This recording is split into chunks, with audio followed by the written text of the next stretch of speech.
ഓർമ്മയിലെ ബാല്യകാലം. പ്രിയപ്പെട്ടവരെ, എൻ്റെ അക്ഷരങ്ങൾക്ക് നിങ്ങൾ തന്ന അംഗീകാരം വളരെ വലുതാണ്. ഇപ്പോൾ ഞാൻ എൻ്റെ ബാല്യത്തിൻ്റെ ഓർമ്മകളിലൂടെ സഞ്ചരിക്കുകയാണ്. കാസർഗോഡിൻ്റെ സ്വന്തമായ മലകളുടെ താഴ്വാരത്തിലെ അരുവിയിലൂടെ ഒഴുകിയെത്തുന്ന തണുത്ത ജലത്തെ വളരെയധികം സ്നേഹിച്ചിരുന്ന ഒരു ബാല്യകാലം ഉണ്ടായിരുന്നു എനിക്ക്.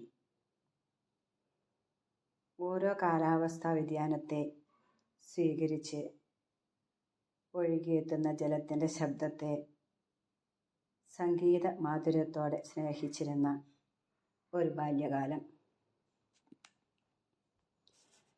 പായലിൻ്റെ വഴുവഴുപ്പുള്ള ചെറിയ ഉരുളൻ കല്ലുകളെ തഴുകി ഒഴുകുന്ന ജലമായി മാറാൻ കൊതിപൂണ്ട ഒരു ബാല്യകാലം.